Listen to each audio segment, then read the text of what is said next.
രാവിലെ ഞാൻ ഉണ്ടാക്കുന്നത് ഈസ്റ്റ് ചേർക്കാത്ത പാലപ്പമാണ്. അതിനായിട്ട് ഞാൻ 2 കപ്പ് പച്ചരി, 1 കപ്പ് തേങ്ങ, 3/4 കപ്പ് ചോറ്, അതിലേക്ക് 2 ടേബിൾ സ്പൂൺ വെളിച്ചെണ്ണ ഒഴിച്ചാണ് നമ്മളിത് അരയ്ക്കുന്ന സമയത്ത് ചേർക്കും.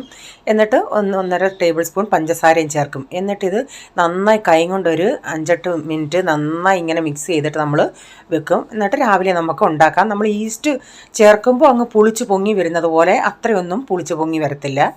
എന്നിട്ട് അതിൻ്റെ കൂടെ ഞാൻ രാവിലെ ഞാനത് മാവ് കാണിക്കാൻ ആ വീഡിയോ എടുക്കാൻ വിട്ടുപോയി. അപ്പത്തിൻ്റെ കൂടെ ഒരു മുട്ടക്കറി ഉണ്ടാക്കുന്നത് നല്ല കൊഴുപ്പോട് കൂടിയ ഒരു മുട്ടക്കറി. അതിൻ്റെ അകത്ത് ഞാനൊരു ടിപ്സ് ഇതിൽ ചേർക്കുന്നുണ്ട്. നിങ്ങൾ വീഡിയോ ഫുള്ളായിട്ട് കാണണേ. അപ്പോൾ ഞാനിതിലേക്ക് വെളിച്ചെണ്ണ ഒഴിച്ച് കടുകിട്ടിട്ട് സവാള, പച്ചമുളക്, കറിവേപ്പില, 2 കഷ്ണം വെളുത്തുള്ളി, ഒരു ചെറിയ പീസ് ഇഞ്ചി ഇതെല്ലാം കൂടി ഇട്ടൊന്ന് വഴറ്റി എടുത്തിട്ടുണ്ട്. ഇതിലേക്ക് ഒരു ടൊമാറ്റോയുടെ അരിഞ്ഞ് ചേർത്തിട്ടുണ്ട്. ഇച്ചിരി ഉപ്പിട്ടാ വഴറ്റിയതേ. അപ്പോൾ എരിവിനനുസരിച്ച് പച്ചമുളക് ചേർക്കണം. ഇതിൽ മുളക് പൊടി ചേർക്കാറില്ല.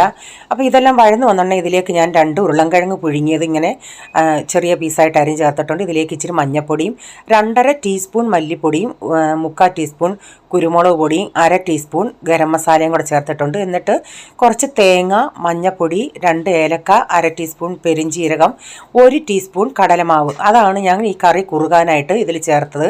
അതുകൂടെ അരച്ചിതിൽ ചേർത്ത് കൊടുത്തിട്ടുണ്ട്. എന്നിട്ട് നന്നായി തിളച്ച് വന്നപ്പം മുട്ടയും കൂടെ ചേർത്തിട്ടുണ്ട്.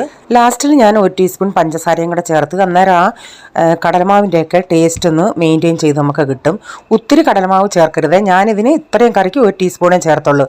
അത് കുറച്ച് നേരം തണുത്തുടനെ നല്ല തിക്കായിട്ട് വന്നിട്ടുണ്ട്. നിങ്ങൾക്ക് ഈ രീതി വേണമെങ്കിൽ അപ്പത്തിൻ്റെ കൂടെ ഉപയോഗിക്കാം. ഞാൻ ഇച്ചിരി ലൂസായിട്ടാണ് എടുക്കുന്നത്. കാരണം ഇവിടെ ഇവർക്കൊക്കെ ഇച്ചിരി ചാറ് ലൂസായിട്ട് വേണം. അപ്പോൾ ഞാൻ അങ്ങനെ ലൂസായിട്ട് അവിടെ മാറ്റി എടുത്ത് വെച്ചിട്ടുണ്ട്. അപ്പം ഞാൻ അപ്പം ചുട്ടെടുക്കുന്നുണ്ട്. അപ്പോൾ ആദ്യത്തെ അപ്പം ഞാൻ ഉണ്ടാക്കിയുടനെ ആ കല്ല് ഭയങ്കര ചൂടായതുകൊണ്ട് ആ മാവൊന്ന് അങ്ങോട്ടും ഇങ്ങോട്ടുമൊക്കെ പാനെ കിടന്ന് ഒന്ന് ഓടിയായിരുന്നു. അപ്പോൾ ഞാനിങ്ങനെ 2 പാൻ വെച്ചിട്ട് പെട്ടെന്ന് ഇതൊന്ന് ഉണ്ടാക്കിയെടുക്കട്ടെ. അപ്പോൾ അവർക്കൊക്കെ ഓരോരുത്തർക്ക് കൊടുത്തതിന് ശേഷമാണ് ഞാൻ ചായ എടുത്ത് കുടിക്കാനായിട്ട് എടുത്തത്. അപ്പോൾ അതിന് ശേഷം പിന്നെ കൊച്ചിന് ഞാൻ ടിഫിൻ കൊടുത്തു വിടുന്നത് ബ്രെഡ് ചീസാണ്. അപ്പോൾ ചീസ് നോക്കിയിട്ടുണ്ടെങ്കിൽ 1 ചീസേ ഉള്ളായിരുന്നു. അപ്പം 1 ബ്രെഡ് ചീസും വേറെ വെജ് പാറ്റി ഇരിപ്പുണ്ടായിരുന്നു, അതുകൂടെ കൊടുത്തു വിടുന്നത്. അപ്പം ഞാൻ ഇങ്ങനെ ഈ ബ്രെഡ് ഇങ്ങനെ പാനിൻ്റെ അകത്ത് വെച്ചിട്ട് ആ ബ്രെഡ് തിരിച്ചിട്ടിട്ട് നല്ല ചൂടുള്ള വശത്ത് ഇങ്ങനെ ചീസ് വെച്ചിട്ട് അങ്ങോട്ടും ഇങ്ങോട്ടും തിരിച്ചിട്ട് ഇത് നന്നായി ഒന്ന് ഉരുക്കിയെടുക്കും. നമ്മൾ ഓവനിൽ വെച്ചാൽ ചീസ് പെട്ടെന്ന് ഉരുക്കി കിട്ടും, പക്ഷേ ബ്രെഡ് നല്ല ടോസ്റ്റായിട്ട് കിട്ടത്തില്ല. എന്നിട്ട് ഞാനൊരു വെജ് പാറ്റീസ് എടുത്ത് ഇതുപോലൊന്ന് ഇച്ചിരി നേരം ഒന്ന് പാനിൻ്റെ അകത്ത് ഇട്ടിട്ട് ഇങ്ങനെ ഈ ഒരു നമ്മൾ ഗ്യാസിൽ വെക്കുന്ന ടോസ്റ്ററിൽ വെച്ച് ടോസ്റ്റ് ചെയ്തെടുത്തിട്ടുണ്ട്. അപ്പോൾ അവൻ്റെ ബ്രേക്ക്ഫാസ്റ്റും ഇവിടെ അവൻ്റെ ടിഫിനും ഇവിടെ റെഡി ആയിട്ടുണ്ട്. 2 ടൈപ്പാണ് ഇന്ന് കൊടുത്തു വിട്ടത്.